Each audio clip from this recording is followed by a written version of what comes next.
어. 안녕하세요.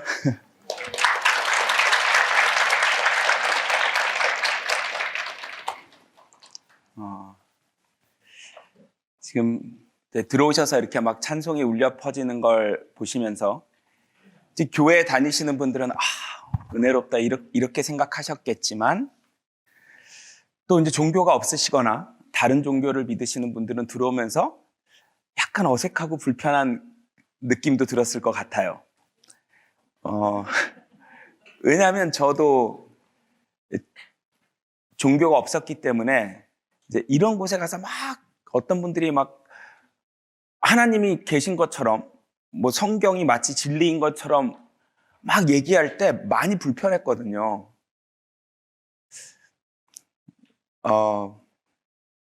앞에 찬송을 들으시면서 이게 종교 행사인가라고 생각하신 분들이 있다면 그렇지 않습니다. 저는 그런 거에 약간 알러지가 있어요. 이렇게 거룩하거나 이렇게 어떤 종교적인 형식을 띠는 거에 대해서 굉장히 거부감이 심한 사람이고요. 오늘도 여러분들이 이렇게 종교 행사에 참석하는 것 같은 마음으로 듣지 마시고요. 그냥 정말 세미나 확인하고 따지고 맞나 안 맞나 객관적으로 따지면서 보시면 훨씬 좋을 것 같아요. 이제 제가 오늘 여러분들께 시켜드리고 싶은 그 성경이란 책에 66권의 작은 책들이 들어있거든요. 그 중에 가장 많은 책을 쓴 분이 사도 바울이란 분인데 66권 중에 13권을 썼어요. 근데 그런 분이 어디 가서 막 이렇게 설교를 했는데, 베레아라는 지역인데요. 거기 있는 분들이 저 사람이 지금 설명하는 말이 맞나 안 맞나 확인을 해봤기 때문에 고상한 사람들이었다, 이렇게 써 있거든요. 그러니까 앞에서 누군가 얘기를 한다고 해서 막 아멘 할렐루야 이렇게 할 게 아니고요. 냉정하게 따지면서 듣는 게 그게 고상한 거라고 성경에는 쓰여 있어요. 그래서 보통 이런 행사를 하면 이렇게 기도를 하거나 이렇게 시작하는 경우가 많은데, 그런 건 나중에, 그렇게 종교적인 행위는 나중에 자연스럽게 나오는 거고요. 처음에는 그냥 따지듯이 혹시 틀린 말을 하는 게 아닐까? 그런 마음으로 들으시는 게 훨씬 유익이 될 것 같습니다. 저는 박진영이고요. 오늘 아침에 이제 차를 몰고 여기 호텔에 도착하는데 참 마음이 벅찼어요. 왜냐하면 이 호텔에서 25년 전에 제가 가수로 첫 콘서트를 했어요.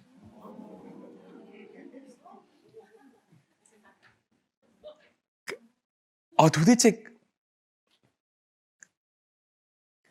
지금 내가 여기서 뭘 하고 있지? 이런 생각이 제일 먼저 들었고, 또 오늘 또 마음이 좀 더 싱숭생숭한 게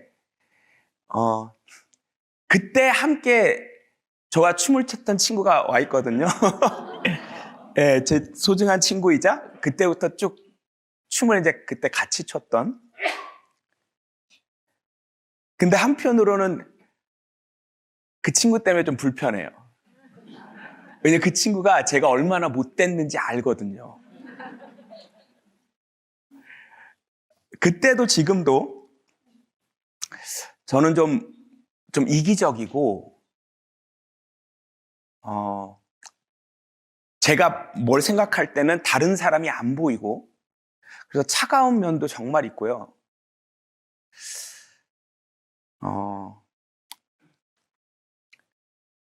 연예인이다 보니까 당연히 이제 위선적인 면도 있고요.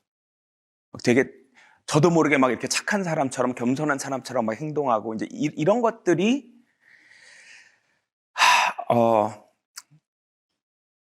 저를 많이 좀 이런 자리에 서는 거에 대해서 되게 자신감 없게 만드는 것 같아요. 제가 잘 알고. 제가 저 친구를 여기 초대하는데 10년 걸렸거든요. 근데 저는 이해해요. 왜냐하면 그 친구는 저를 정말 알기 때문에.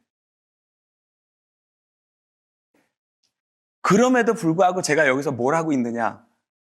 오늘은 그 얘기를 그냥 여러분들께 사실대로 말씀드리고 싶은 것 같아요. 왜 제가 여기서 이러고 있는지. 저는 어렸을 때부터 정확한 목적이 있었던 것 같아요. 행복하고 싶었어요. 왜 그래? 정확했어요. 저는 너무 행복하고 싶었고, 부모님이 또 어른들이 또 사회에서 말하는 행복의 기준을 빨리 완성하고 싶었던 것 같아요. 제가 기억하는 순간은 1999년이었어요. 제가 만으로 27살이었고요. 그때 저는 생각해보니까 그 막 방송에서 1위 한 그런 노래도 막 4곡이나 있었고요. 돈도 몇십억을 벌었어요. 그랬고 이렇게 한강이 딱 내려다 보이는 아파트도 있었고요. 그리고 정말 좋은 분을 만나 결혼도 했어요. 근데 심지어 그분은 제가 성공하기 전에 저를 사랑해 준 분이기 때문에 내가 성공해서 날 좋아하나 이런 의심을 할 필요도 없었어요. 그러니까 보통 우리가 생각하는 행복의 기준을 27살 때 이제 다 이룬 거죠. 그래서 이제 됐다. 이렇게 잘 살면 되겠다. 그래서 이제 결혼을 해서 살기 시작했는데, 당연히 이제 처음에는 정말 행복했죠. 결혼하고 1년, 2년, 3년, 5년, 막 이렇게 시간이 흐르면서 제가 좀 당황스러웠던 게 제가 뭔가를 더 원하는 거예요. 뭔가를 더 원하더라고요, 자꾸. 그래서 아니야, 잘 살면 돼 하고 자신을 많이 타일러 봤는데 점점점 못 참겠어요. 그래서 결국에는 그렇게 힘들게 완성했던 그 행복의 조건을 깨고 결혼 생활도 중단하고 막 몸이 이끄는 대로 한번 살아봤던 것 같아요. 한 3년 정도 매일 막 호텔 그런 특실에 살면서 막 이렇게 파티, 막 술 먹고 막 사람들 불러서 맨날 새로운 사람들 만나고 술 취하고 춤추고. 근데 그렇게 한 3년을 살아봤는데요. 지금 생각해보니까 다행히 그게 또 제가 안 맞더라고요. 그래서 어느 날 아침에 일어났는데 그날 이제 술을 먹은 다음 날이니까 막 몸도 괴롭고 아침에 일어났는데 막 제 방에 막 친구들이랑 사람들이 막 널브러져 자고 있고. 그때 제가 했던 말이 정확하게 기억나는데 제가 제 자신한테 뭐 이런 데를 살만한지 모르겠지만 와, 병신, 이런 말을 했던 것 같아요, 제가 저한테. 그리고 이제 그날 사람들 다 내쫓고 다시는 안 그랬던 것 같아요. 다시는. 그럼 어렸을 때부터 행복하고 싶었는데 진실한 결혼 생활을 할 때도 뭔가 계속 어디 한 군데가 허전했고 막 몸이 원하는 대로 자유롭게 살았을 때도 그땐 더 허전했어요. 둘 중에 하나 고르라면 저는 보니까 이 결혼이 차라리 난 것 같은데 그럼에도 불구하고 살 자신은 없었어요.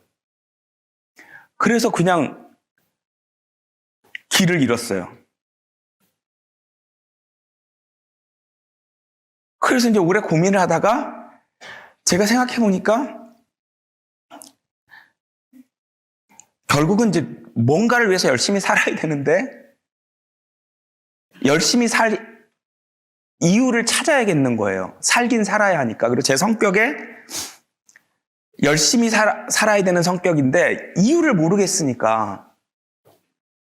그래서 그때 이제 오랜 고민 끝에 내가 왜 태어났고 죽어서 어디 가는지를 알아야 왜 살지가 결정이 될 것 같더라고요. 그러니까 시작과 끝을 알아야 이게 선을 그을 수가 있잖아요. 그래서 이제 답을 찾아보자. 도대체 창조자가 있나? 이런 생각을 했던 것 같아요. 그래서 답을 찾아보기로 했는데 그게 이제 여러분들과 나누고 싶은 이 진리라는 거예요. 종교적으로 생각하지 마시고요. 그냥 우리가 왜 태어났고 죽으면 어디 가는지 이거예요. 도대체 왜 태어났냐? 태어나고 싶어서 태어난 사람이 없잖아요, 우리가. 왜 태어났냐 이거예요. 죽으면 도대체 어딜 가는 건지 그걸 우리가 살아서 알 수만 있다면 그러면 삶이 굉장히 힘차질 거예요. 그죠? 그리고 자유롭게 되는데 이게 성경에 있는 구절이에요. 진리가 너희를 자유롭게 하리라. 이건 무슨 말이냐면 자유롭지 않다고 그냥 말하는 거예요. 성경이 단정적으로 너희는 지금 자유롭지 않다는 거예요. 그래서 이번 세미나를 통해서 도대체 뭐가 자유롭지 않다는 건지 내가 어디에 노예도 아니고 어디에 포로도 아닌데 왜 나를 보고 자유롭지 않다고 하는 건지 그 다음에 내가 그러면 진정으로 자유롭게 되려면 도대체 무슨 진리를 알아야 되는 건지 그걸 들여다보려고 해요. 쉽게 말하면 우린 왜 태어났고 죽어서 어디 가느냐예요. 그러면 이제 답을 찾아야 하는데 어디서 찾을 거냐? 저는 간단했어요. 왜냐하면 제가 음악을 만드는 사람이기 때문에 많은 분들이 이제 제가 발표한 음악을 가지고 막 이렇게 해석을 해요. 박진영이 이 뮤직비디오에선 이런 생각을 한 거고 이 가사를 쓸 땐 이런 생각을 한 거고. 근데 그런 걸 이제 인터넷에서 보고 있으면 재밌어요. 왜냐하면 답은 저만 알거든요. 왜냐하면 제가 만들었으니까. 저는 그런 경험들을 통해서 만든 사람만이 진리를 말해줄 수 있다는 확신이 있었어요. 그러니까 아이폰에 대해서 정확하게 알고 싶다면 애플에 가서 물어봐야 되는 거고요. 갤럭시에 무슨 문제가 있다면 삼성에 가는 게 좋거든요. 왜냐하면 만든 사람만이 알아요. 그래서 인간 말은 안 듣기로 했어요.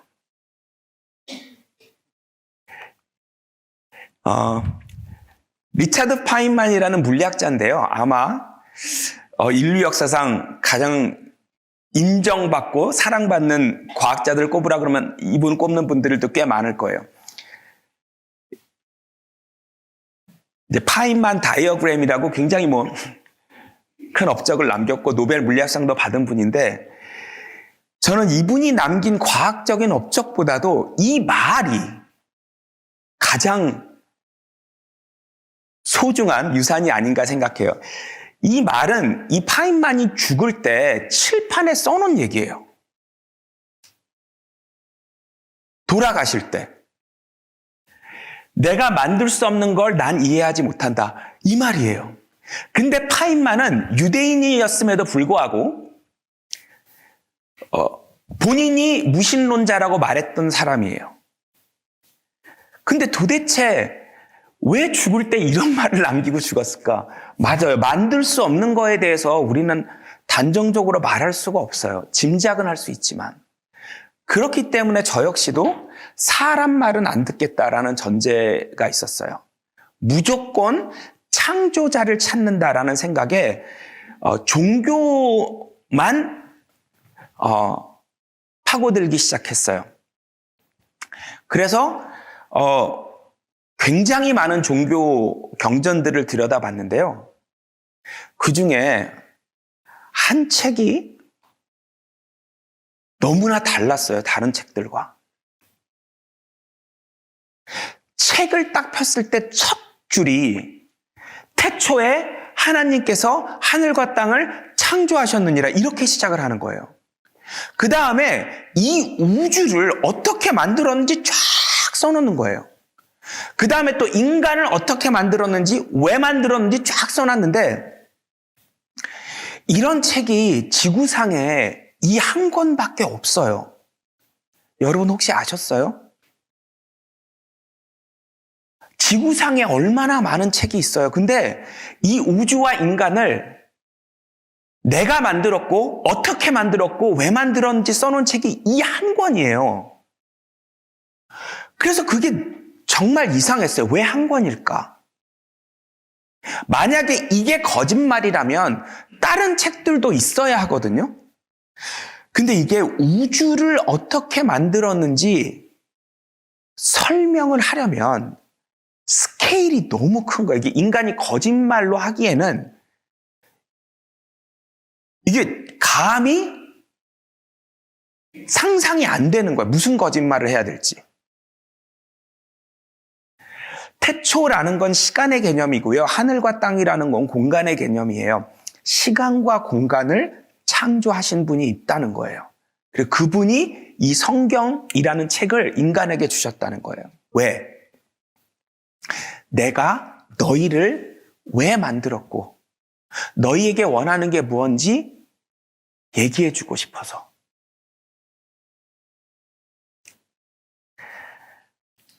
욥기라는 책입니다.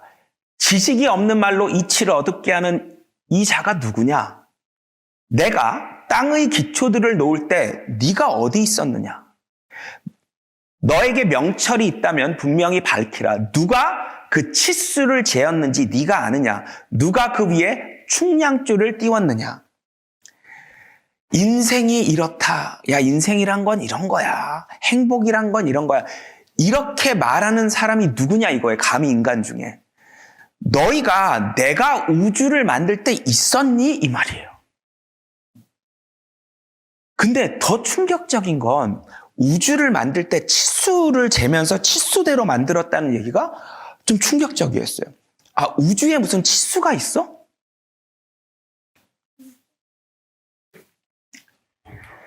여러분, 지금 우리가 여러분이 앉아 계신 이 지구가요,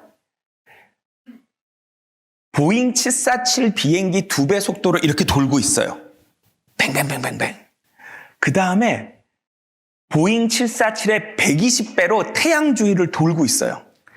근데 태양이 시속 72만 킬로미터로 태양이 또 달려요. 그러니까 태양이 72만 킬로로 달리는데 지구가 돌고 있고 이게 또 이렇게 돌고 있는 거예요.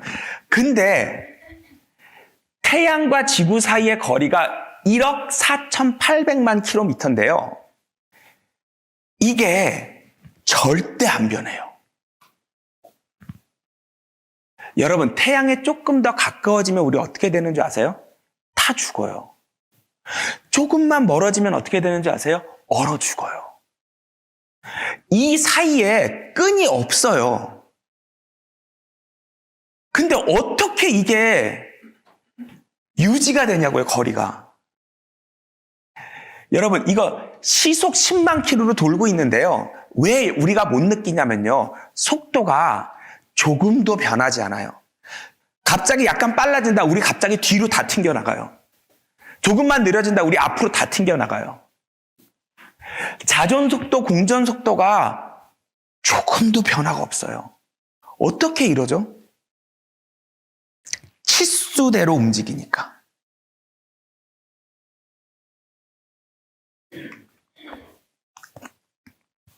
시편입니다. 오 주여, 주의 말씀은 영원히 하늘에 세워졌나이다. 이제 킹제임스 성경 보면 settled, 박혀있다 이렇게 돼 있어요. 하나님이란 분이 계시고 그분이 말씀이라는 걸 가지고 이 온 우주를 장악하고 있다 이 말이에요. 이 말씀이에요. 그것들이 주의 율례대로, 법칙대로 오늘까지 지속되어 오니 이 모든 것이 주의 종들이기 때문입니다. 만들 때도 어떤 프로그램에 의해서 만들어졌고 유지되는 것도 프로그램에 의해서 유지가 되고 있다는 거예요. 우리는 이 시대에는 프로그램이라는 개념을 알잖아요. 프로그램. 우리가 이렇게 뭐 프로그램 해놓으면 그대로 되는 거잖아요. 그러니까 이제 이 개념이 이제 조금 더 쉽게 다가오는 거예요. 프로그램이 돼 있다. 역시 히브리서라는 책입니다. 그의 능력의 말씀으로 만물을 업홀딩, 유지하고 있다. 붙들고 있다. 안 흐트러지게. 그 창조자가 만든 그 치수들이 조금도 안 흐트러지게 붙들고 있다 이 말이에요. 다른 말로 프로그램 돼 있다 이 말이죠. 자, 과연 프로그램이 돼 있는지 여러분들이 한번 느껴보셨으면 좋겠어요. 아까 말씀드린 그 태양계 법칙을 가지고 이렇게 가상으로 영상을 만들어 본 겁니다. 가운데 움직이는 것이 태양이고요.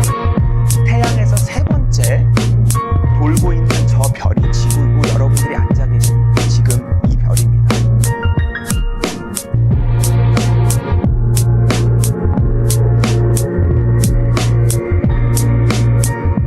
프로그램이 되어 있지 않고는 저럴 수는 없거든요.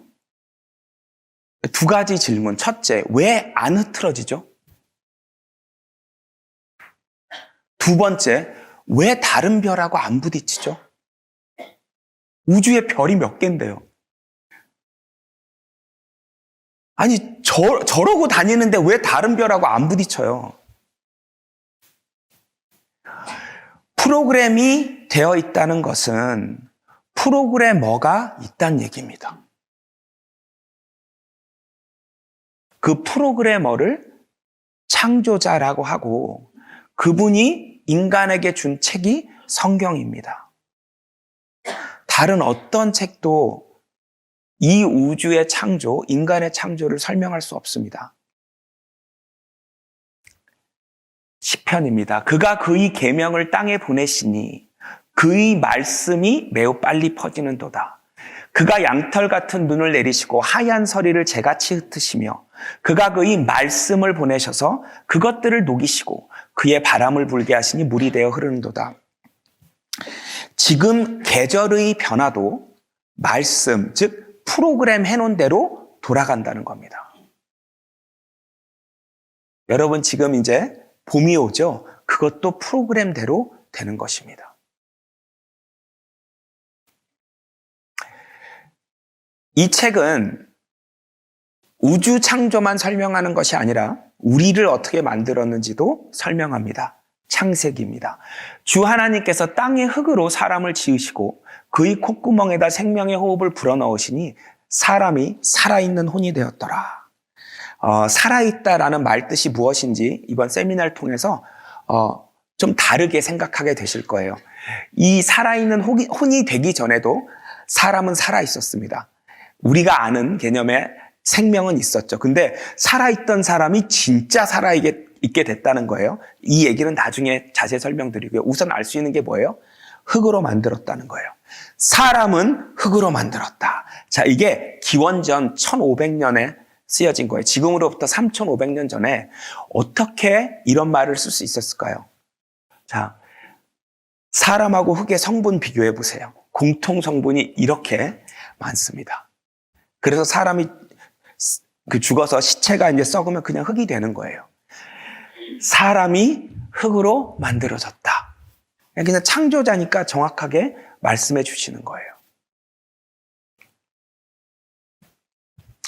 또 하나 재미있는 아주 흥미로운 구절이 있습니다. 이것은 의학을 전공하신 의사분들께서는 더더욱이 약간 신선하게 받아들이실 수밖에 없을 거예요. 레위기란 책인데요. 육체의 생명이 피에 있다. 이런 말이 있어요. 자, 여러분, 이 리모컨은 생명이라는 게 있을까요? 없을까요? 없어요. 저는요, 있어요. 어디에 있는데? 라고 의사나 생물학자나 과학자에게 물어보면 당황합니다. 왜? 과학이라는 것은 생명 현상을 공부하는 거지 생명 자체는 그냥 잘 몰라요. 생명이 어디 있어? 그럼 몰라요. 계속 할 수 없이 막 몰아붙이면 세포 이럴 거예요. 맞습니다. 세포도 생명이 있죠. 박진영이라는 사람이 약 37조 개의 세포로 되어 있거든요. 맞아요. 그 각각 세포가 다 생명이 있긴 있어요. 근데 박진영이라는 사람의 생명은 어디 있냐는 거예요. 왜? 박진영이라는 사람은 그 37조 개의 세포가 완전히 유기적으로 함께 작동해야지 박진영 생명이 되거든요. 제 세포 37조 개가 따로 흐트러져서 살고 있다면 박진영 생명은 없는 거예요. 그 37조 개의 세포가 한 사람으로 작동해야 제 생명이 있는 거잖아요. 그 생명이 피에서 온다는 거예요. 엄마 뱃속에 있는 아기예요. 이 아기는 물 속에 있기 때문에요. 양수 속에 있잖아요. 밥을 안 먹어요. 숨을 못 쉬어요. 화장실에 못 가요. 이게 아마 세 가지 가장 중요한 생명 현상인데요. 먹는 거, 숨 쉬는 거, 배설하는 거. 그게 탯줄이라는 걸 통해서 다 돼요. 여러분, 탯줄이 뭔지 아세요? 혈관이에요. 엄마 혈관과 아이의 혈관이 이렇게 이어질 거 가운데 태반이라는 필터가 있어요. 결론은 뭐냐면 혈관 대 혈관으로 이어져 있는 것이고요. 영양분, 산소가 다 그냥 혈액을 통해서 혈액으로 들어와요. 그리고 배설물도 혈액을 통해서 혈액으로 나가요. 그래서 이 아이가 살아있어요. 육체의 생명이 피에 있습니다. 자, 사람의 몸을 혈관으로 이렇게 조명해 본 거예요. 여러분, 이 37조 개의 세포가 어떻게 이렇게 유기적으로 한 팀처럼 작동할까요? 무엇이 이 37조 개에게 서로 지시를 내리고 의사소통이 가능하게 할까요? 신경이라고 생각하시는 분이 있겠지만 예를 들어서 간을 보면 간에는 신경이 빼곡하게 모든 세포에 들어가 있지 않아요. 그럼 간세포들은 뭐 따로 놀아야 되는 건가요? 37조 개의 세포에게 정보를 주고받는 가장 원천적인 통로는 혈액입니다. 그렇기 때문에 여러분이 병원 가서 혈관에서 피 뽑아서 검사하면 다 아는 거예요. 왜? 혈액 안에는 정보가 들어있기 때문이에요. 그 정보로 37조 개를 한 사람처럼 돌아가게 해요. 이게 한 명의 혈관을요, 일렬로 이어붙이면 여러분 몇 킬로일 것 같으세요? 한 명, 박진영 한 몸의 혈관을 쭉 일렬로 이어붙이면 10만 킬로예요. 지구를 2바퀴 반 감아요. 한 사람의 혈관을 이어붙이면 지구를 2바퀴 반 감아요. 육체의 생명이 피에 있습니다라고 그냥 창조자가 일방적으로 말씀하시는 거예요. 그렇다고. 레위기도 기원전 1500년에 쓰여졌거든요. 3500년 전에. 이걸 어떻게 알았냐는 거예요. 창조자가 쓴 게 아니면 이걸 어떻게 알까요? 지금 과학자들도 대답 못하는 질문을, 생명이 어딨냐 그러면 대답 못하는 질문을 어떻게 3500년 전에 써놨냐는 거예요. 사도행전입니다. 하나님께서는 인류의 모든 족속을 한 피로 만드시어 온 지면에 살게 하시고 미리 계획하신 시기와 그들이 거주하는 경계를 정하셨으니 모든 인간을 한 피로 만들었다고 해요. 충격적이에요. 생각해보니 아주 작고 왜소한 한국 여성이나 크고 체격이 큰 서양 남성이 혈액형만 맞으면 피를 주고받아요. 외모는 정말 너무 다르게 생겼는데 어떻게 피를 주고받죠? 한 피기 때문이에요. 그런데 여기서 질문. 침팬치가 사람이 됐다는 그런 생각을 갖고 계신 분들에게 물어볼까요? 침팬치 피를 뽑아서 사람에게 넣으면 어떻게 될까요? 죽어요. 사람 피를 빼서 침팬치에게 넣으면 어떻게 될까요? 죽어요. 중세시대 때 이런 걸 많이 해봤어요. 사람들이 진짜 많이 죽었어요. 피는 안 섞여요. 이제 우리 피 안에는 이 바이러스를 공격해 죽이는 백혈구들이 있죠. 보통 이제 단백질 스파이크라고 해서 균이 들어오면 그 모양을 가지고 이제 외워서 그거에 대한 항체가 생겨서 다음에 그 놈이 들어오면 죽이는 거거든요. 면역의 원리가. 근데 배우지 않고 그 바이러스를 접해보지 않고 항체가 있는 게 있어요. 선천적으로. 다른 피에 대한 항체예요. 짐승의 피 중에 인간 피랑 정말 유사한 피들이 있거든요. 돼지 피 같은 경우에도 그런데 그 세포들이 들어오면 죽여요. 피가 섞이는 걸 막아요. 인간 피끼리는 다 통해요.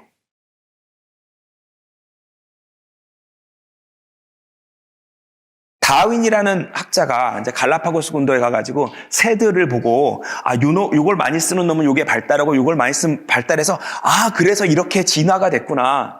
저도 학부에서 지질학을 전공하다 보니까 이제 고생물학 공부하고 당연히 진화론이 사실인 줄 알고 공부를 다 한 거예요. 세포를 기준으로 보는 과학은 충분히 그렇게 말할 수 있어요. 왜? 생명을 볼 때 세포를 기준으로 보니까 단세포 생물이 다세포 생물이 되고 이렇게 진화해서 이렇게 됐다. 가능한 얘기예요. 근데 피를 기준으로 보면 갑자기 말도 안 돼요. 근데 아까 성경은 뭐라 그래요? 육체 생명이 어디에 있다? 피에 있다. 이러면 진화론이 안 돼요. 하버드의 인류학자 이런 분들을 보면 지금도 인류가 진화했대요. 인종이 어떤 인종 다음에 진화하고 있대요. 아니에요. 피가 같기 때문에 진화를 안 한 거예요. 피가 진화할 방법이 없어요. 피는 진화한 적도 없어요.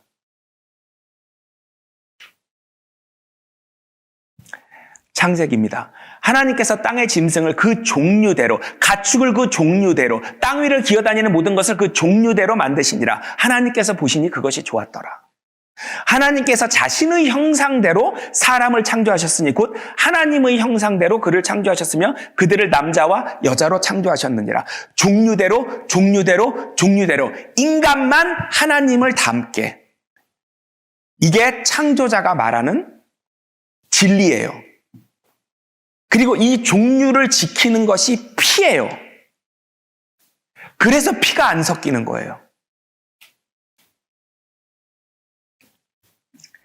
레위기입니다. 너희는 내 규례들을 지킬지니라. 너는 네 가축을 다른 종류와 교접시키지 말며 너는 네 밭의 씨앗을 섞어 뿌리지 말고 배와 양털을 섞은 옷을 입지 말지니라.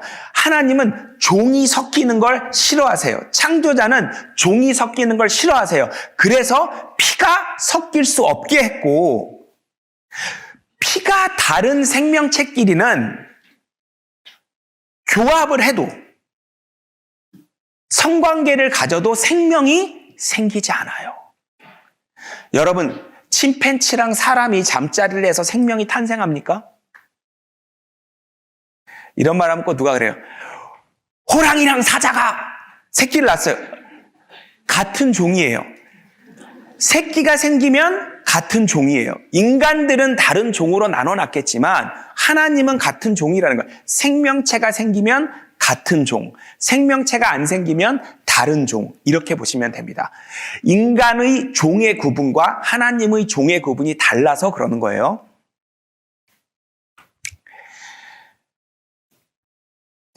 그러면 과연 이 성경이라는 책은 창조자가 썼다는 걸 우리에게 어떻게 증명할 것인가? 창조자는 내가 만들었다는 걸 우리에게 증명할 거예요. 우선 이사야서입니다. 주가 이같이 말하노라.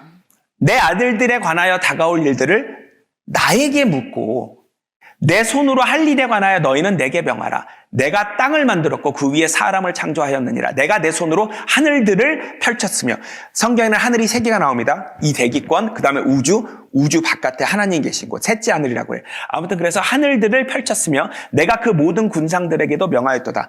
자, 너희 삶에 대해서 알고 싶다면 왜 슬프고 외롭고 서럽고 왜 이렇게 세상은 불공평하고 나는 왜 이런 아픔을 겪어야 했고 나는 왜 몸이 불편하게 태어났으며 왜 나는 이렇게 불우한 가정에서 태어났고 나는 왜 이렇게 돈이 없는 집에서 힘들게 살아야 했으며 우리 엄마 아빠는 왜 헤어졌고 내 엄마 아빠는 왜 일찍 돌아가셨는지 예,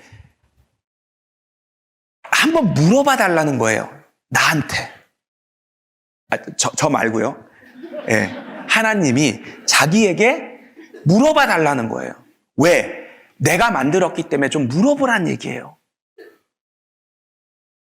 만든 사람에게 물어봐야 돼요. 만든 분에게 물어봐야 돼요. 사람끼리 아무 답이 안 나와요. 위로는 될 수 있어요. 위로는. 자유케는 못 돼요. 자, 그러면 이 책이 어떻게 쓰여졌는지를 먼저 봐야 되는데요. 먼저 이것을 알지니 성경의 어떤 예언도 사사로운 해석에서 나온 것이 아니니 예언은 예전에 사람의 뜻에서 나온 것이 아니요 오직 하나님의 거룩한 사람들이 성령으로 감동을 받아 말한 것이니라. 성경은 40명에서 40명, 42명 이 정도가 기록을 했는데요.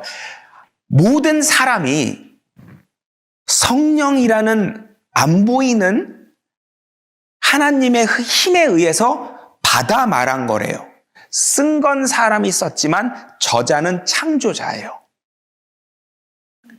제가 만약에 여기 있는 분에게 전화로 불러줘서 받았어 그랬으면 이분이 쓰셨더라도 저자는 저지요. 그런 원리입니다. 이사야서입니다. 너희는 주의 책에서 찾아 읽으라. 이것들 중에는 하나도 부족한 것이 없고 이는 바로 나의 입이 명령하였고 바로 그의 영이 그것들을 모으셨습니다.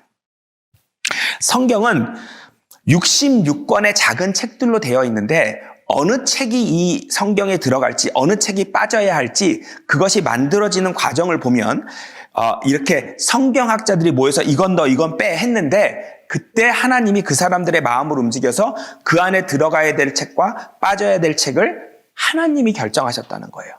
그래서 지금도 뭐 도마복음, 마카비서 이런 성경에 안 들어간 외경이라는 게 있어요. 볼 필요 없습니다. 딱 66권 들어가야 될 책을 하나님이 추리셨다는 거예요. 시편입니다. 주의 말씀들은 순수한 말씀들이라. 오 주여 주께서 이 말씀들을 간수하시리니 주께서 이 세대로부터 영원토록 그것들을 보존하시리이다. 보존이요, 보존. 여러분, 인간이 진리를 알 수 있는 방법은 이 책밖에 없어요. 이 책밖에 없습니다. 여러분, 이상한 사람들 쫓아다니지 마세요. 책을 보세요, 책을. 그러면 이 책이 변질되면 어떻게 되는 거죠? 끝이에요. 인간이 뭐 어떻게 진리를 알아? 이 책이 변질됐는데. 그럼 나중에 행여 죽어서 하나님 앞에 갔어요. 만약에 창조자가 있다고 칩시다. 죽어서 창조자 앞에 왔어요. 너 왜 내가 살으라고 한 대로 안 살았니? 할 말 있어요, 우리는. 책이 변질됐잖아요. 그럼 하나님 할 말이 없어요. 그렇기 때문에 하나님이 다른 건 몰라도 이 책 내용만큼은 창조자가 딱 붙들고 지키는 거예요. 왜? 그래야 나중에 우리한테 책임을 물으실 수가 있어요. 그 책에 써 있었잖아, 이렇게. 그 책에 완벽히 써 있었잖아. 라고 책임을 물으실 수 있기 때문에 책 내용은 하나님이 지키십니다. 역사적으로 이 책들이 그 중에 예를 들어서 대표적으로 사해사본이라고 발견된 건 1940년대 발견됐지만 그걸 싸고 있던 헝겊을 태워보면 이제 탄소연대 측정법이라는 것으로 추론할 수가 있는데 대충 기원전 200년 정도에 쓰여진 거예요. 그거랑 지금 성경을 비교해 보잖아요. 내용적으로 거의 완전히 똑같고요. 글자도 거의 뭐 차이가 나봤자 성경 전체에서 반 페이지, 그것도 내용에 전혀 지장을 안 주는 정도의 차이만 있을 뿐입니다. 하나님이 지키세요. 저는 그 사해사본이라는 것을 예루살렘에 가서 직접 보고 왔거든요. 이 책은 변질되지 않았습니다. 왜? 창조자가 변질되게 내버려 두질 않았습니다. 에휴, 그 책, 그 예수란 사람 믿게 하려고 막 조작한 거야. 자, 여러분, 이게 이제 구약, 신약이 있는데요. 신약 첫 페이지에 있는 내용인데요. 예수님을 이렇게 우상화하려고 하는지, 어떤 독재국가처럼 막 수령님을 우상화하려고 하는 건지 한번 봅시다. 마태복음입니다. 아브라함은 이삭을 낳고 이제 예수님의 족보를 쓰는 거예요. 예수님의 족보. 그러면 근사해야 되죠. 그죠? 족보라는 게. 아브라함은 이삭을 낳고 이삭은 야곱을 낳고 야곱은 유다와 그의 형제들을 낳고 유다는 다말에게서 파레스와 사라를 낳고 유다랑 다말이 무슨 사이냐면요. 시아버지와 며느리 사이예요.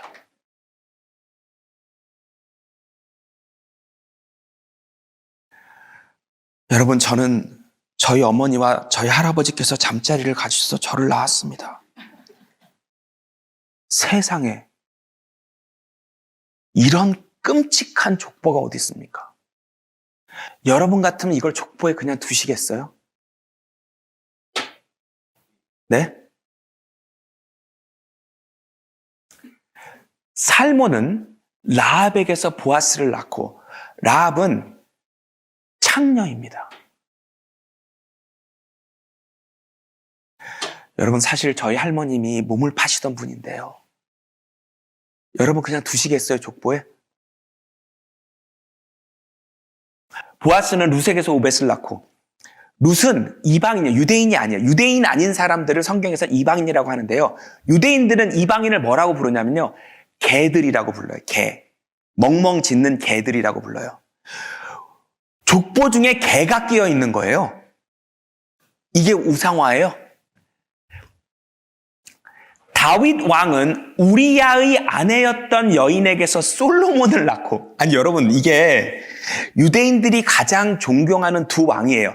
다윗 왕, 솔로몬 왕. 근데 다윗이 솔로몬을 어떻게 낳냐면요, 우리야가 다윗의 흉직한 군인이에요. 자기 군인.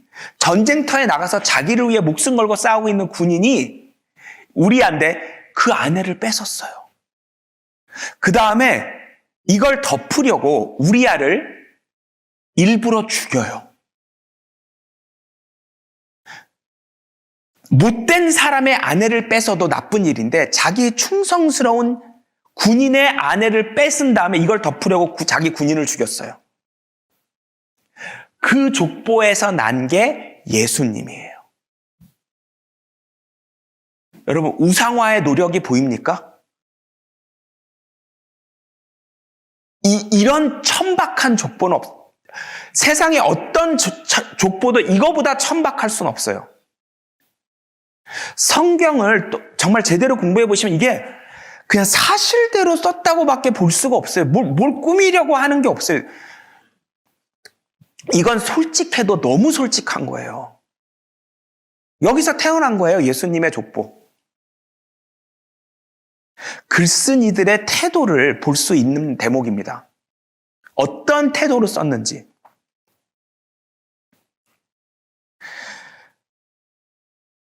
성경이 지구상에 있는 모든 책들과 다른 이유는 예언입니다. 미래에 있을 일을 미리 써놓는 거예요. 이게 빠지면 성경은 다른 책들과 비슷해져요. 핵심은 예언이에요. 누군가가 저에게 물으면, 진영아, 너는 왜 지구상에 있는 많은 종교 중에 기독교, 왜 지구상에 있는 많은 책 중에 성경을 택했니? 저는 간단해요. 예언 때문에. 미래에 있을 일들을 미리 써놨기 때문에. 그래서예요. 이사야서입니다. 야곱의 왕 하나님입니다. 말하노니 너희의 강력한 주장을 내어놓으라. 그들로 무슨 일이 일어날지를 우리에게 보이게 하라. 앞으로 있을 일들을 우리에게 선포할지니라. 이후에 있을 일들을 보여주어 우리로 너희가 신들인 것을 알게 하랴. 자, 미래에 있을 일을 미리 쓰면 내가 신으로 인정하겠다는 거예요. 여러분, 다른 종교 경전들 보세요. 미래에 있을 일들을 구체적으로 써놨고 그것들이 이루어지는 일이 있었습니까? 성경은요, 몇천 개의 예언을 써놨고 그게 한 개도 빠짐없이 다 이루어졌어요. 그게 막 이상하게 신비로운 표현을 써놨고, 야, 이 표현이 이 일이야, 이런 게 아니고요. 구체적으로 정확하게 써놓은 것들이 이루어진 거예요. 특히 유대인이라는 민족을 샘플로 딱 정해서 이 민족에게 일어날 일을 써놨어요, 주로. 그래서 저는 2010년도부터 성경을 공부하기 시작했는데 2012년도에 9월, 10월에 이스라엘로 가서 이스라엘에서 지냈어요. 핸드폰도 꺼놓고 TV도 끄고 인터넷도 안 보고 성경만 봤는데 하루에 조금 본 날이 10시간 정도 본 것 같아요. 정말 고시 공부하듯이 봤는데 뭘 봤느냐? 유대인들에게 일어날 거라고 말한 일들이 실제로 일어났는지 그것만 확인한 거예요. 유대 민족에 대한 예언과 유대인의 역사를 맞춰보는 일을 한 거예요. 미국에 저는 유대인 친구들이 많이 있는데 맨날 제가 유대인 역사 설명해줘요. 2년 동안 너무 파헤쳐가지고요. 저는 우리나라 역사보다도 유대인 역사를 더 잘하는 것 같아요. 여러분, 충격적이에요. 2012년 10월 말에 제가 예루살렘에 있는 호텔 침대에서요, 성경을 놓고 제가 이렇게 무릎을 꿇었어요. 항복. 저는 그래서 믿게 됐어요. 근데 이제 여러분들은 유대인 역사를 잘 모르니까 오늘은 유대인 역사를 맞춰서 설명해 드리는 일은 안 할게요. 왜냐면 조선 역사가 성경에 쓰여 있다면 이제 제가 오늘 비교해 드릴 텐데 유대인 역사를 잘 모르시니까 그래서 다른 거, 유대인 역사만 써 있는 건 아니에요. 하나님은 어떻게 예언을 하시느냐? 시간을 초월해 계시기 때문이에요. 요한계시록이랑 히브리서입니다. 나는 알파와 오메가요. 알파 오메가라는 건 AZ입니다. 나는 A요 Z요. 시작과 끝이며 처음과 마지막이라. 예수 그리스도는 어제나 오늘이나 영원토록 동일하시니라. 자, 시간을 초월했다. 나는 시간 위에 있다라는 말씀이 있어요. 그러면 미래와 과거가 한눈에 이렇게 다 펼쳐지는 거예요. 하나님에게는. 그래서 미래를 보고 써놓으신 거예요. 맞추신 게 아니라 보고 써놓은 거기 때문에 틀릴 리가 없는 거죠. 여러분, 제가 만약에 여기서 여러분들께 이렇게 종이를 나눠드려요. 그 종이에 앞으로 일주일간 일어날 일을 다 써놓은 거예요. 아주 구체적으로. 근데 그게 그대로 다 이루어졌다. 그러면 여러분, 제가 신이에요. 저를 믿으시면 돼요. 인간 중에는 그럴 수 있는 사람이 없어요. 어떻게 미래를 알아요? 맞출 수는 있죠. 여기서 꼭 그런 말 하세요. 내가 아는 그 무당이 완벽히 맞췄어. 이제 이런 말 하시는 분들도 계신데 그 무당은 왜 책으로 쓰지 않았을까요? 그 점쟁이는 그렇게 미래를 잘 맞춘다면 써놓고 인터넷에 올리면 그 사람 벼락부자 됩니다. 왜 쓰질 않을까요? 조그만 방에서 여러분에게 말은 해주지만 안 쓰죠. 책으로 발매를 안 하죠. 인터넷에 올려놓지 않죠. 왜? 못 맞춰요. 이제 나중에 공부하겠지만 세상에는 귀신이 있습니다. 귀신들은 우주가 만들어진 순간부터 지금까지 살아 있었어요. 그래서 과거를 알아요. 그래서 여러분들의 과거를 맞출 수가 있어요. 진짜 귀신이 들린 사람이라면. 그럼 과거 일을 몇 개 맞추면 그 다음에 넋이 나간 거예요. 왜? 과거는 맞출 수 있으니까. 미래는 짐작하는 거예요. 맞을 수도 있고 안 맞을 수도 있죠. 근데 이미 과거를 몇 개 맞췄기 때문에 여러분들이 이제 넋이 나가 있기 때문에 그 다음부터 이러고 있는 거죠. 그 다음부터. 제 말 기억하세요. 그들은 절대로 책으로 쓰지 않습니다.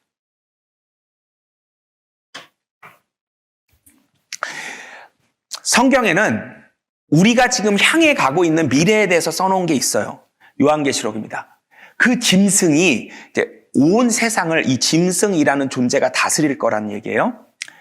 큰 일들과 모독하는 말들을 하는 입을 받았으며 또 42달, 이제 3년 반 동안 이 짐승이라는 존재가 세계를 다스릴 건데요. 활동할 권세를 받았더라.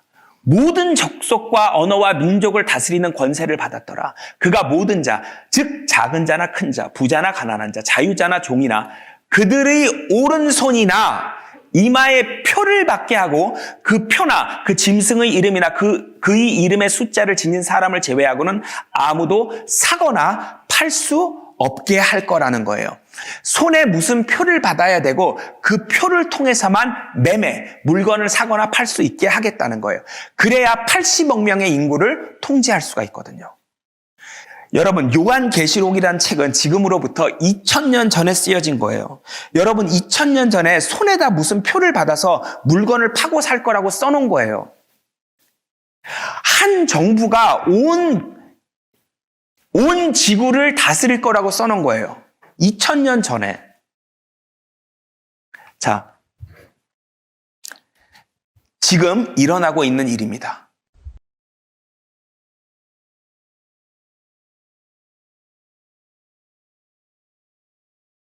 (2000년) 전에 손에 표를 받아서 물건을 사고 팔 거란 얘기를 어떻게 써놓냐고요. 말이 안 되잖아요. 그걸 이용해서 온 세계를 다스릴 거예요. 한 사람이 온 세계를 다스리는 방법으로 매매를 이 표가 없으면 할 수 없게. 그래야 80억 명을 딱 보고 있거든요. 누가 뭘 하고 있는지.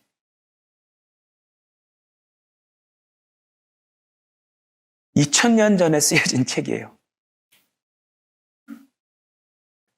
아주 오래 전에 한 사람이 온 세계를 다스렸던 적이 있어요. 창세기 10장입니다. 쿠스가 또 nim롯을 낳았으니 그가 세상에서 처음으로 힘센 자가 되었더라. 그의 왕국의 시작은 신할 땅에 있는 바벨과 에렉과 아칼과 칼레에서였으며 온 땅에 하나의 언어와 하나의 말만 있더라. 언어가 하나일 때 한 사람이 온 세상을 다스렸던 적이 있어요. 근데 왜 나라가 이렇게 수없이 많게 쪼개졌느냐?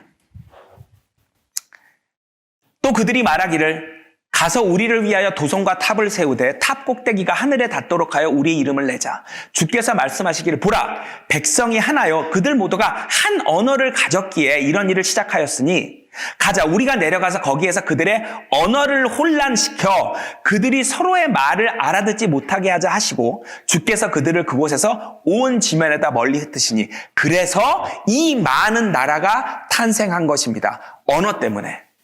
그러면 나중에 다시 한 정부가, 한 나라가 온 인구를 다스리려면 어떤 일이 일어나야 돼요? 언어의 장벽이 없어져야 돼요.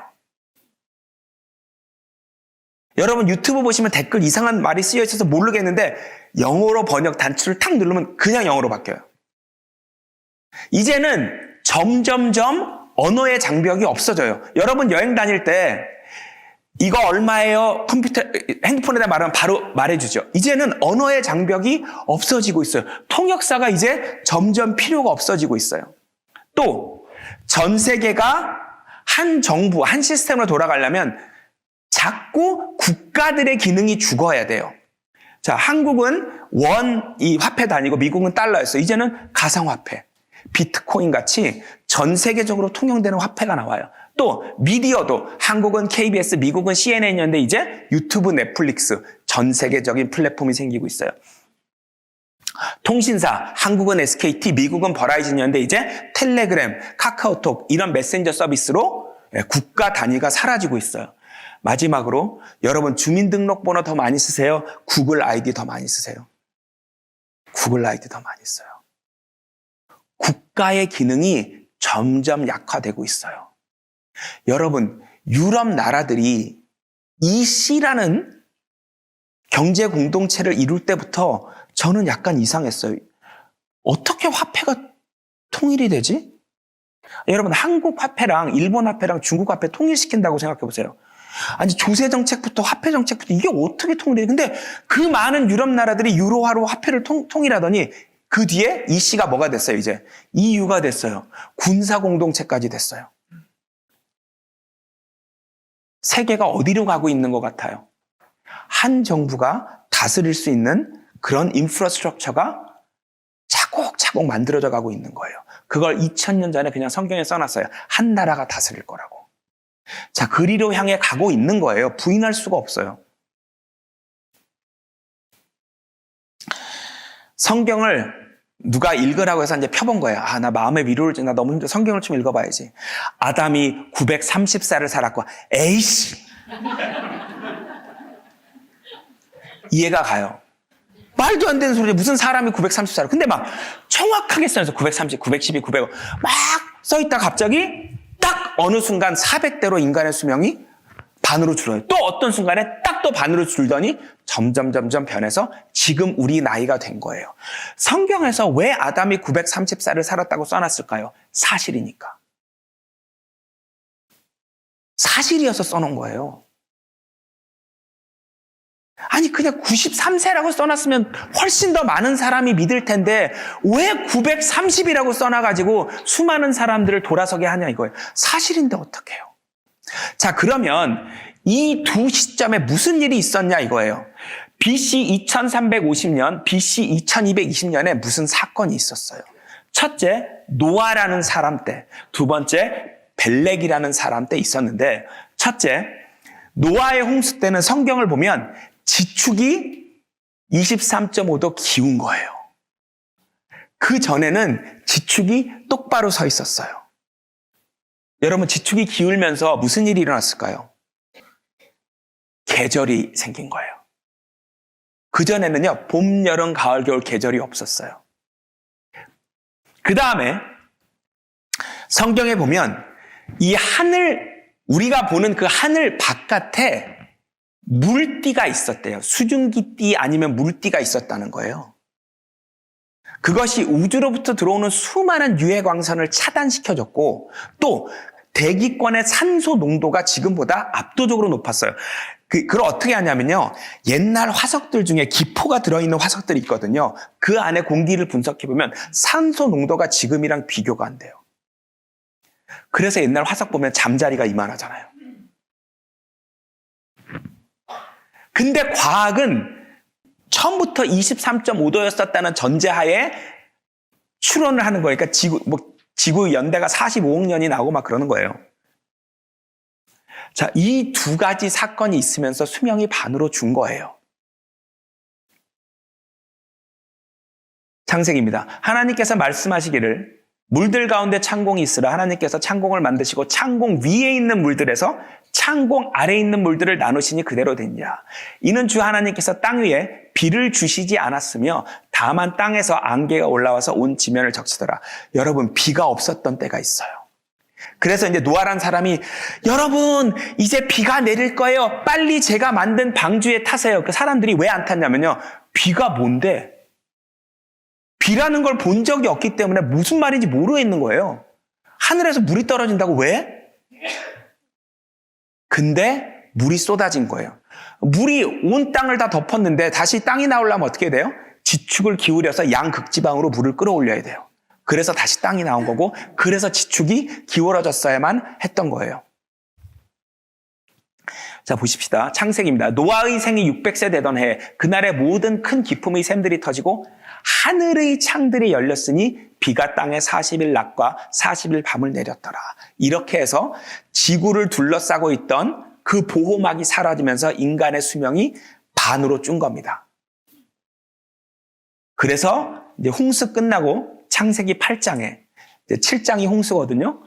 땅에 있는 동안에는 씨 뿌리는 시기와 추수하는 시기와 추위와 더위와 여름과 겨울과 처음으로 계절이 등장해요. 이전에는 계절도 없었고 비도 없었어요. 근데 과학자들은 이걸 몰라요. 그래서 그렇게 엉뚱한 결과들이 자꾸 나오는 거예요.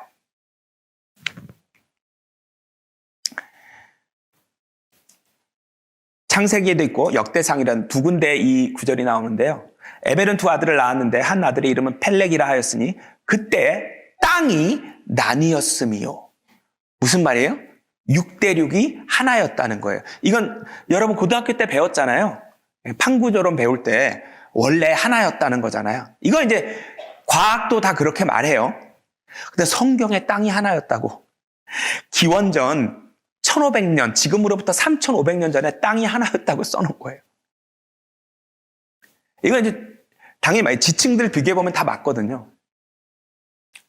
땅이 나뉘었는데 왜 그게 인간의 수명을 반으로 줄게 했느냐? 그건 모르겠어요. 근데 과학이 말하는 것처럼 오랜 기간을 두고 나뉜 게 아니라 그냥 한 사람의 일생에 거쳐서 나눈 거예요, 그냥. 그리고 무언가의 변화가 있었는지 그때 수명이 딱 반으로 줄어요. 그래서 지금 인간의 수명이 된 거예요.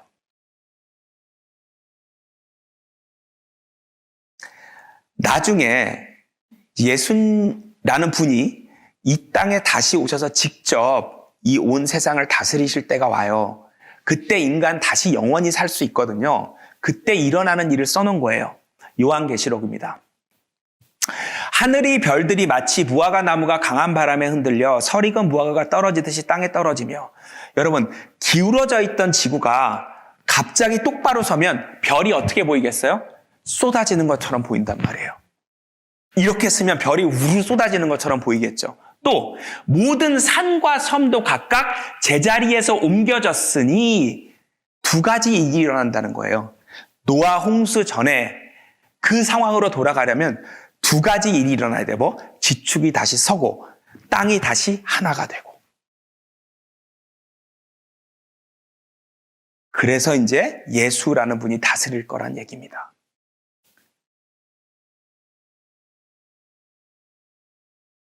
이걸 뭐 어떻게 안 믿어요? 어느 책이 이런 얘기를 써놔요? 이게 사람이 썼다고요?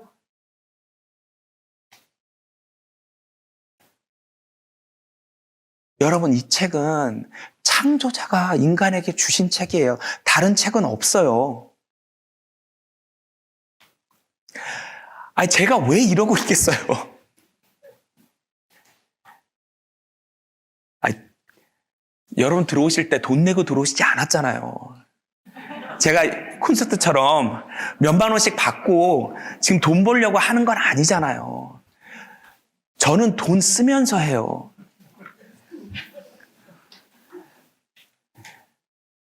다 저 말렸어요. 진영아, 너 지금 모든 게 좋은데 그 성경 그것만 좀 하지 마. 제발. 너 때문에 지금 그것만 안 하면 얼마나 좋냐. 왜 그래 도대체. 저를 아끼는 분들이.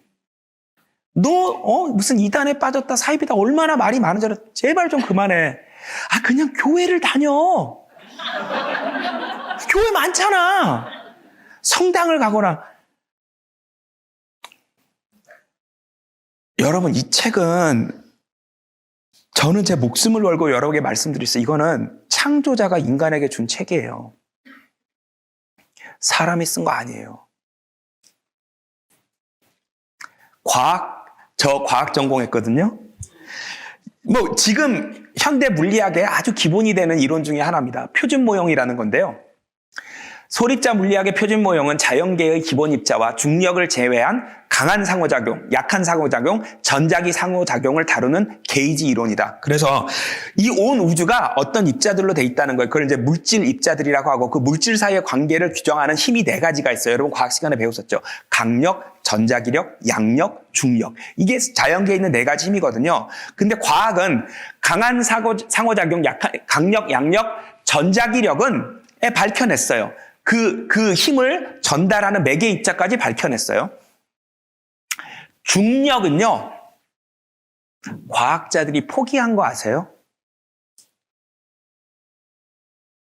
이게 과학이에요. 저 과학 전공했잖아요. 중력은 몰라, 포기. 여러분 지금 바닥에 붙어 있잖아요, 지금. 우리가 살아가는 기본인 이 중력은 모르겠는 거예요. 아무리 생각해도 모르겠어요. 뭐 요즘 이제 암흑물질이라는 거 만들어서 막 어떻게든 밝혀내보려고 하는데 말도 안 돼요. 과학과 안 맞다고 성경을 안 믿으시겠다고요? 큰일 납니다, 여러분. 여러분들이 생각하시는 과학은 여러분들이 아시는 것보다 훨씬 더 불안해요. 시편입니다. 악인은 자기 얼굴의 교만으로 인하여 하나님을 찾지 않으리니 그의 모든 생각에는 하나님이 없나이다. 하나님이라는 존재를 빼놓고 자기 삶을 고민하는 사람들은 하나님이 보시기에 악한 사람이에요. 도둑질을 해서가 아니라 폭력을 행사해서 악인이 아니고요. 하나님이 없다는 생각 혹은 하나님이라는 존재, 창조자라는 존재에 대해서 알고 싶어 하지 않은 사람이 악인이에요. 이는 하나님을 알 만한 것이 그들 속에 나타나 있기 때문이니 하나님께서 그것을 그들에게 보이셨습니다. 여러분 죽으면 하나님 만나거든요. 하나님 저 몰랐어요 할 수 없다는 거예요. 왜? 네 안에 내가 있다는 걸 알 만한 것을 넣어놨다는 얘기예요. 그걸 하나님은 성경에서 양심이라고 해요. 너희 양심이라는 것이 내가 있다는 것을 분명히 말해줬기 때문에 너희는 내 앞에 와서 몰랐다고 할 수 없다는 거예요. 보세요. 로마서 1장입니다. 세상의 창조 때부터 그분에 속한 보이지 않는 것들이 분명히 보여졌고 하나님 안 보이죠. 근데 하나님이 계시다는 걸 알아요. 어떻게? 심지어는 그분의 영원한 능력과 신격까지도 만들어진 것들에 의해 알려졌으므로 그들이 변명하지 못하느니라. 태양계 제가 보여드렸잖아요. 모형. 그걸 보고 하나님을 안 찾았기 때문에 그래서 할 말이 없다는 거예요. 창조자가 없으면 설명이 안 되는데 안 찾았기 때문에.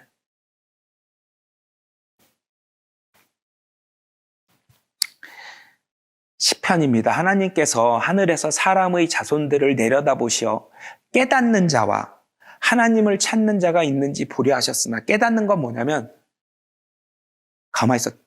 하나님이 계시는데? 이게 깨닫는 거예요.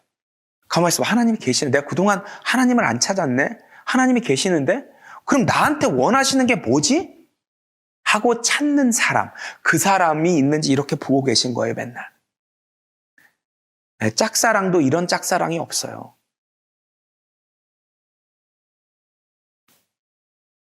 사도행전입니다. 사람들이 하나님을 감지하려 하면 만나리니 그분은 우리 각 사람에게서 멀리 떨어져 계시지 아니하는도다. 찾으려고 하면 만나십니다. 어떻게? 하나님에 대해서 설명해 줄 사람을 우연히 인생에서 만나요. 네. 전 세계에 이렇게 누군가가 진리를 똑바로 알고 있거든요. 그 사람을 이상하게 만나게 돼요. 찾는 마음이 있으면. 히브리서 2장입니다. 죽음을 두려워함으로 평생을 노예로 속박되어 있는 자들을 놓아주시려 함이니라. 성경은 예수라는 존재에 대해서 설명하는 책인데요. 그 예수를 왜 보내주셨냐면요. 우리 사람들이 죽는 걸 무서워해서 보내주셨다는 거예요. 죽는 걸 무서워하니까 힘차고 멋지게 살 수가 없는 거예요. 여러분 만약에 이 중에 저는 죽는 거 안 무서운데요. 다 죽는 거 뭐 죽어보면 알겠죠. 이렇게 죽는 게 안 무서운 사람들은 첫째, 허풍을 떨고 있는 거거나 아니면 둘째, 지금까지 사는 게 너무 힘들었던 거예요. 그래서 그래요. 마음이 다친 거예요. 어렸을 때 엄마나 아빠가 너무 아픈 상처를 줬거나 세상이, 사회가 자기를 너무 힘들게 했거나 이렇게 해서 마음이 많이 아프고 병들고 다쳤기 때문에 정상적으로 작동을 못하고 그냥 사는 게 너무 힘들어서 버티고 있는 상태에 있어서 그렇지 마음이 온전하면 원래 죽는 게 무서워야 돼요.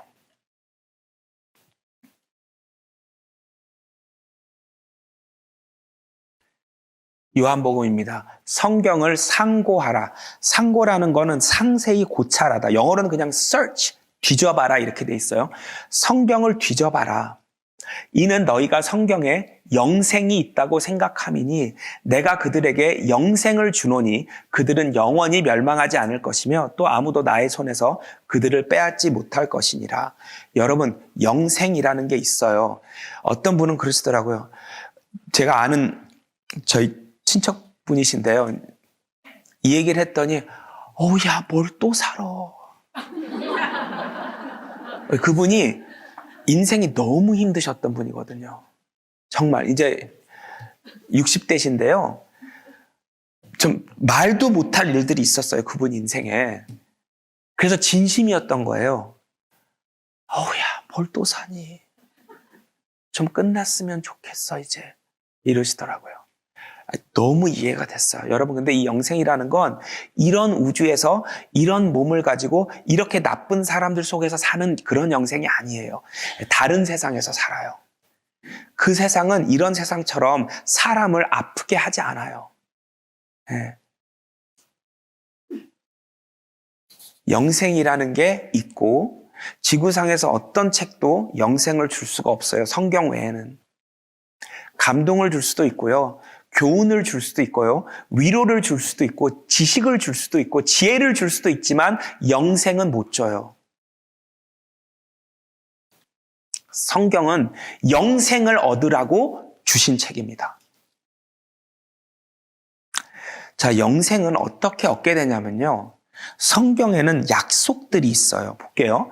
베드로후서입니다. 이로써 우리에게 지극히 크고 귀한 약속들을 주심은 너희로 하여금 이 약속들을 통해서 정욕으로 인해 세상에 있게 된 타락을 피하여 하나님의 본성, 하나님같이 그런 영원한 그런 삶을 사는데 동참하는 자가 되게 하려 하심이라. 약속, 약속, 약속.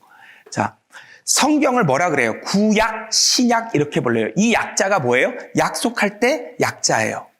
영어로는 Old Testament, New Testament, 옛날에 한 약속, 새로 한 약속. 성경은 결국 약속이에요.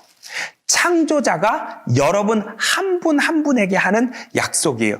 그 약속이 나에게 심어지면 그걸로 영생을 얻는다는 거예요. 하나님이 창조자가 나에게 약속하셨으면 된 거예요.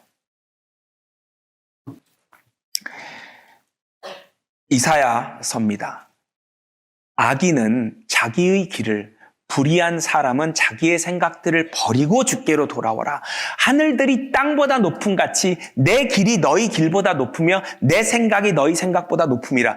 하나님이 계시다면 우주를 왜 이렇게 쓸데없이 크게 만들었어? 너희와 나의 차이를 알게 해주려고. 왜? 생각이 다른 정도가 하늘들, 우주가 땅보다 높은 정도가 하나님 생각과 우리 생각의 차이니까 그만큼을 알게 해주시려고 우주를 이렇게 크게 만드신 거예요. 하나님이 그렇게 크신 분이고 그분의 생각은 우리의 생각과 그 정도로 달라요. 그렇기 때문에 여러분 이제 자기 생각을 버려야 돼요. 따져보지 말라는 건 아니에요. 근데 고집은 버려야 돼요. 여러분 겸손해져야 돼요. 여러분 저에게 겸손하란 얘기가 아니잖아요. 이 책 앞에 겸손하란 얘기잖아요. 그죠? 이 책 앞에 겸손해지지 않으면 여러분 유익이 안 돼요.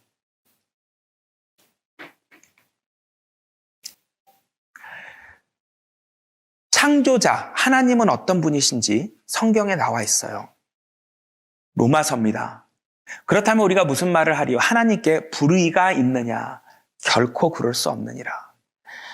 욥기입니다. 그분은 권세와 공의와 많은 정의에 있어도 탁월하시니.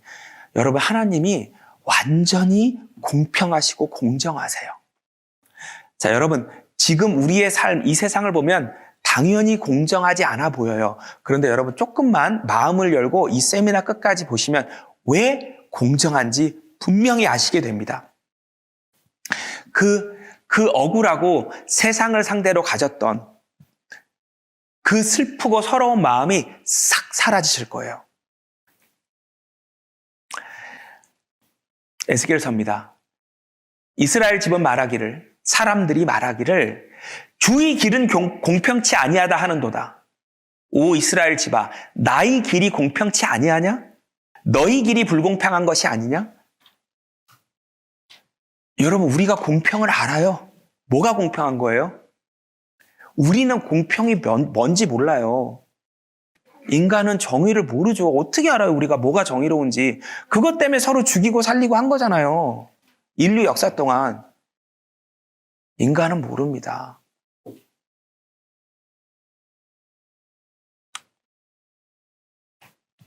하나님에 대한 설명입니다. 레위기와 잠언입니다.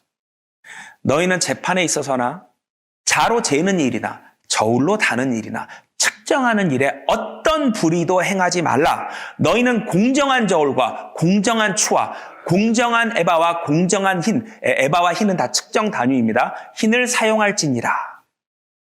상이한 저울추는 100g, 근데 무게가 다 달라. 이러면 안 된다는 거예요. 상이한 저울추는 죽게 가증한 것이며 속이는 저울은 좋지 못한 것이니라.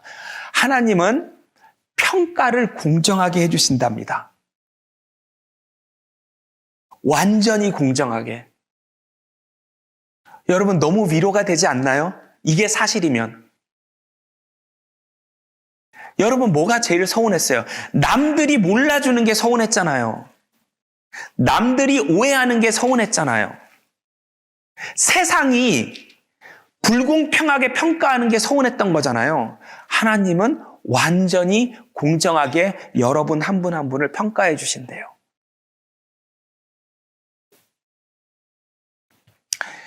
하나님이 공정하다고 말하면 제일 많이 하는 얘기 있죠. 이순신 장군은 이거 제일 흔한 얘기죠.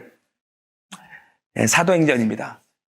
이 무지의 때에는 하나님께서 눈 감아 주셨으나 이제는 어디에 살고 있는 어떤 사람에게도 회개하라고 명령하고 계시니라.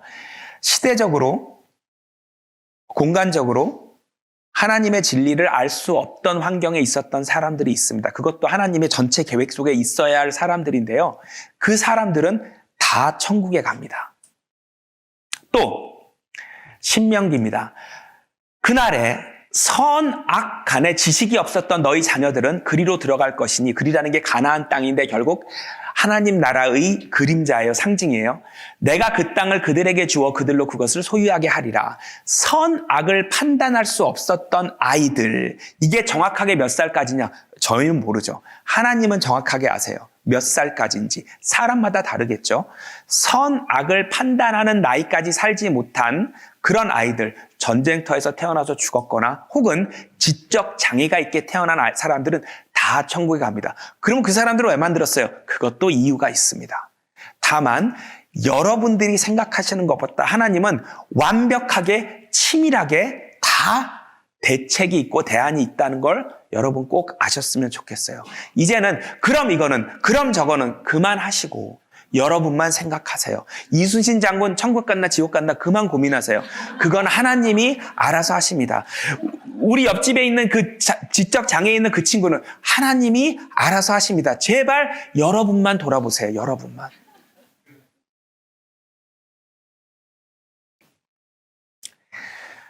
하나님은 정의로우십니다. 그래서 법대로 하세요. 로마서입니다.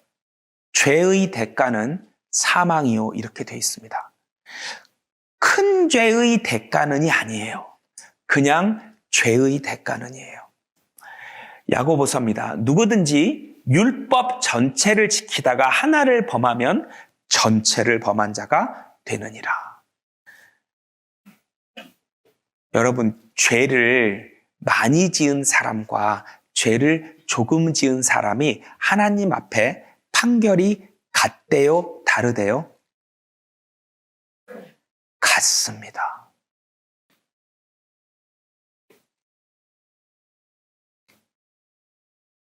이게 하나님의 법칙입니다. 그냥 하나님이 그렇다고 하시면 그런 거예요. 하나님은 죄를 한 개 지었으나 만 개 지었으나 작은 죄를 지었으나 사람을 찔러 죽였거나 하나님 앞에는 똑같습니다. 여러분, 하나님 나라는 무균실에 비유하면 어떨까요? 병원에서 무균실에 들어가려면 어떻게 돼요? 막 이렇게 다 가리고 들어가죠. 그죠? 왜? 작은 균이 하나 들어오나 큰 큰 균이 들어오나 똑같아요. 예. 반도체 만드는 공장에 가보면요. 작은 먼지 하나 들어오나 큰 먼지 들어오나 이 반도체가 망가지는 건 똑같아요. 하나님의 나라는 그런 곳이기 때문에 작은 죄를 지으나 큰 죄를 지으나 여러분 뉴스에 보시면 저게 인간이야 이러시는데 여러분 하나님이 보실 때는 여러분들이나 그런 분들이나 똑같아요. 심각한 문제예요. 하나님이 그냥 그렇다고 하면 그런 거예요. 반대로 하나님은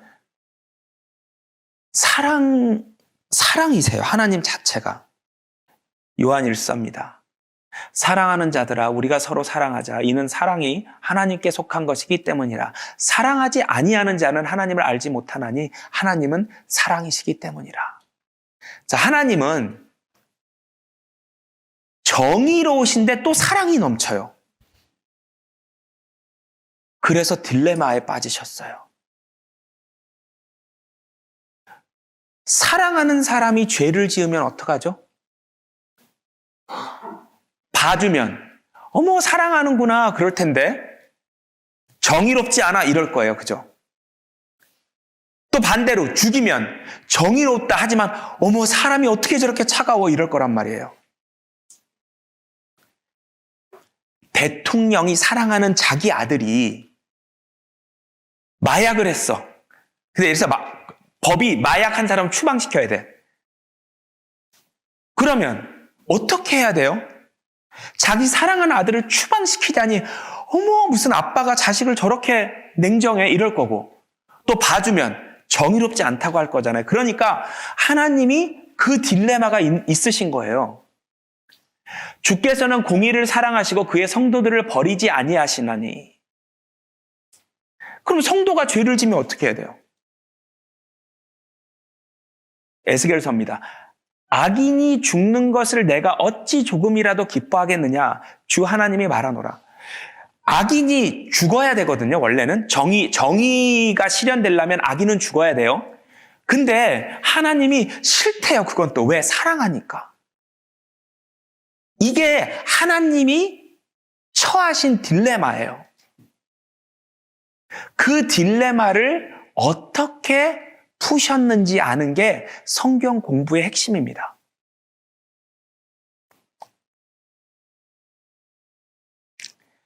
네, 이제 그 딜레마를 어떻게 해결하시는지 남은 3개의 강의에서 천천히 여러분들께 설명해 드리도록 하겠습니다. 여러분 이번 세미나는 총 4개의 강의로 되어 있는데 여러분들이 이제 1개를 끝마치셨으니까 이왕 오신 거 3개만 더 들으십시오. 예, 3개만. 여러분 공짜잖아요. 예. 근데 여러분 이제 나중에 아시게 되겠지만 이 세상에는 안 보이는 것들도 존재하잖아요. 그죠? 하나님도 안 보이는데요. 하나님 말고 또 아주 악한 힘이 있어요. 그 힘이 여러분들이 성경을 공부하는 걸 굉장히 싫어하고 어떻게든 막으려고 하기 때문에 여러분 이제 전화기를 켜보면 갑자기 무슨 메시지가 와 있었어요. 야, 지금 중요한 일이 있어 빨리 와. 그게 좋은 일일 수도 있고 나쁜 일일 수도 있거든요. 여러분 될 대로 되라고 하고 한번 끝까지 들어보세요. 그런 일이 꼭 있을 수 있거든요. 여러분 믿으세요. 믿고 될 대로 되라고 하고 끝까지 들어보세요. 왜? 만일 천국, 지옥이 사실이면 이거보다 중요한 일, 이거보다 급한 일은 없어요. 그래서 여러분 점심 식사하시고 3시에 꼭 다시 뵀으면 좋겠습니다. 네, 감사합니다.